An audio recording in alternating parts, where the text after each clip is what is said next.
Hi, my name is Elizabeth Callan. I usually go by Callan, and I am the girls' team manager for the varsity team. And today I'll be reading The Oldest Student, How Mary Walker Learned How to Read. Whenever young Mary Walker was tired, she would shield her eyes from the sun and watch the swallowtail skies dip and score above the trees. "That's must what it be like to be free," she said.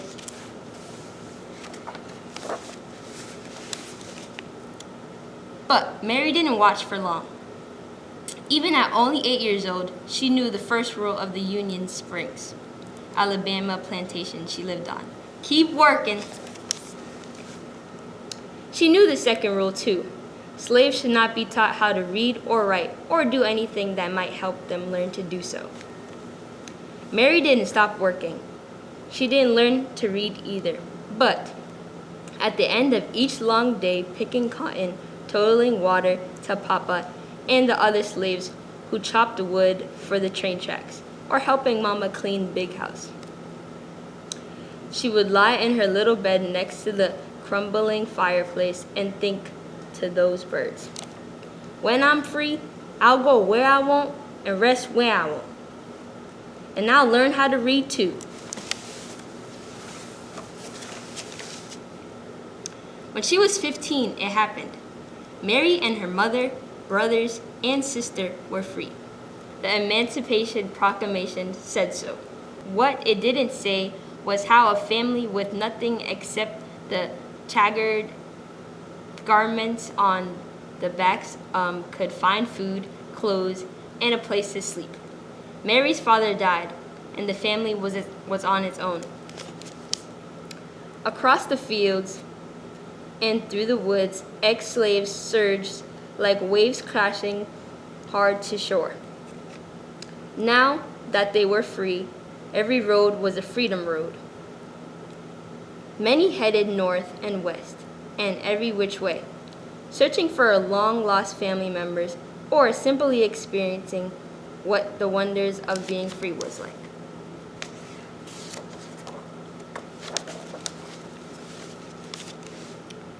Others, like Mary, chose to stay in the South.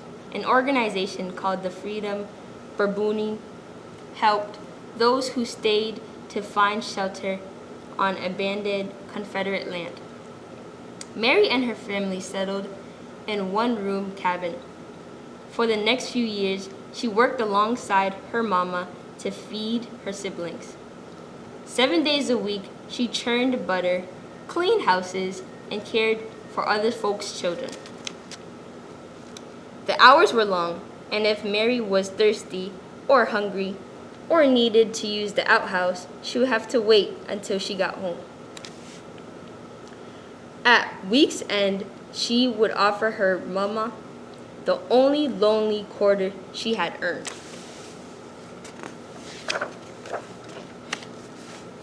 One day, Mary met a group of evangelists on a roadside.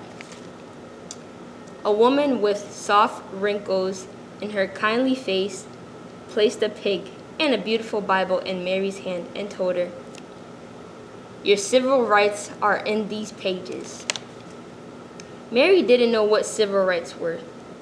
She only knew that top to bottom, front to back, and that books were filled with words. "I'm gonna learn how to read these words," she vowed, but not today. Today there was work to be done. And tomorrow too. When Mary got married, her and her husband worked as sharecroppers, renting someone else's house, using someone else's tools, and planting someone else's seeds to farm land they would never own. After they harvested crops, almost all the money they earned went to pay for the housing, tools, and seed costs. Mary was 20 years old when her first son was born.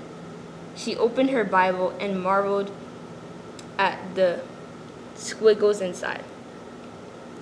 There had been no time to learn to read. A friend wrote Mary's son's date of birth in the Bible, August 26, 1869. Then Mary dipped a pen into an inkwell and made her first mark inside. Not a letter, not a name, just a mark. It was the best she could do.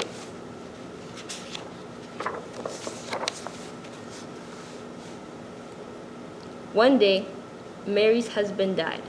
She married again, and the second son was born. Then a third. Mary made marks for these sons too. Now she had 3 growing boys. More money, that's what we need, she thought. But the only other jobs available to black women were as maids or nannies or cooks. The hours were long, with only half a day off on Saturdays. Like sharecropping, they didn't pay much. Mary sighed. Words would have to wait. For the next 4 decades, Mary sharecropped and did odd jobs to help support her family. In 1917, Mary's family moved to a little city, Chattanooga, Tennessee. It was the year of Chattanooga's Great Flood. The story was in all the newspapers, but Mary could only study the pictures to understand what happened.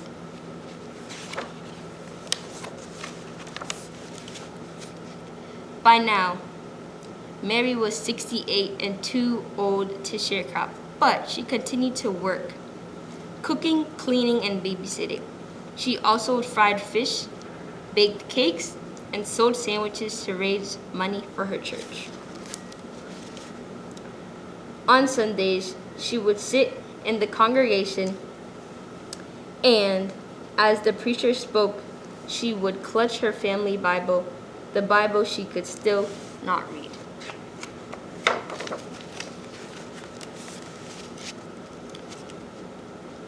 When Mary was well past 90, she and her husband sat in their creaky rockers while one or another of their sons read to them.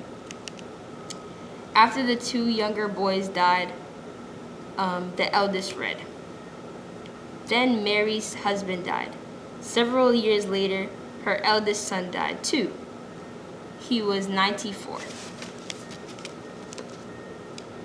Mary had outlived her entire family. She was 114 years old and alone. Couldn't read, she said. Couldn't write. I don't know how to do anything. Mary stood at her window of her retirement home and gazed down at the world below.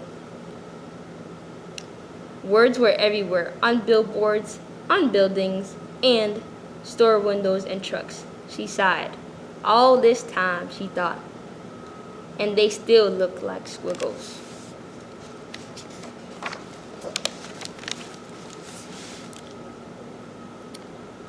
Mary had heard about a new reading class held in her building. She pursed her lips. No waiting, she decided. Time to learn. Out of her apartment, into the elevator, and down the lobby she went.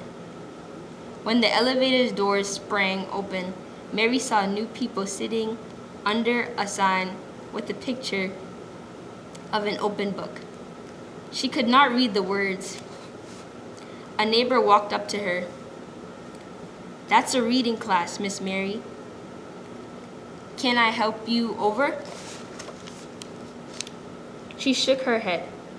She grabbed her cane and lifted her chin and walked straight toward that sign.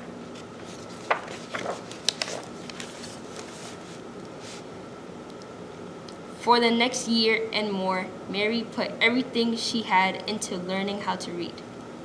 It wasn't easy. After all, she was the oldest student in the class and probably in the entire country. Could someone her age learn how to read? She didn't know, but by God, she was going to try. She studied the alphabet until her eyes watered. She memorized the sounds of each letter of each letter made and practiced writing her name so many times her fingers cramped. She learned to recognize sight words, then challenged herself to make short sentences with them.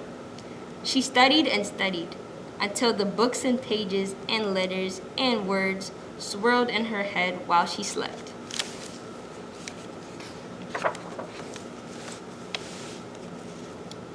One fine day, Mary's hard work paid off. She could read.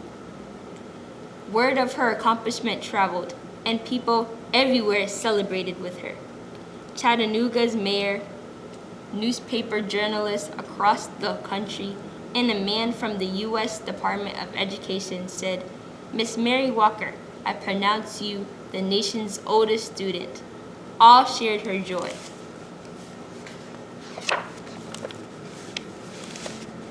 She felt complete. She still missed her sons, but whenever she was lonely, she could read in her Bible or looked out her window to read the words in the street below. From then on, Chattanoogans honored Mary's achievement with yearly birthday parties.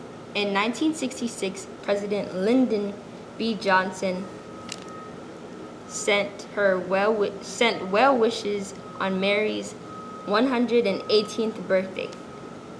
And in 1969, President Richard Nixon did the same. Mary was now 121 years old.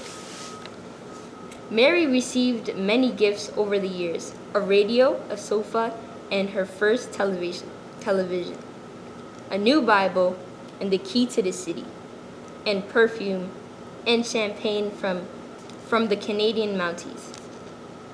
She also received something that brought back those long days in Alabama cotton fields, her first airplane ride. From the cockpit window, she gazed at the trees and rooftops below. No different than a horse and a buggy ride, she joked, but she knew it was. As the airplane dipped and scored like the swallow-tailed kites of a long ago, Mary decided that flying was a lot like reading. They both made a body feel like free as a bird. Each year, before her birthday celebration came to an end, someone would whisper, "Let's listen to Miss Mary." The shuffling and the movement would fade away until not a sound was heard. Then Mary would stand on her old legs, clear her old throat, then read from her Bible or school book in the voice that was clear and strong. When she finished, she would gently close her book and say, "You're never too old to learn." And guys, that was The Oldest Student, brought to you by Callan. And here in Lowell, books always win.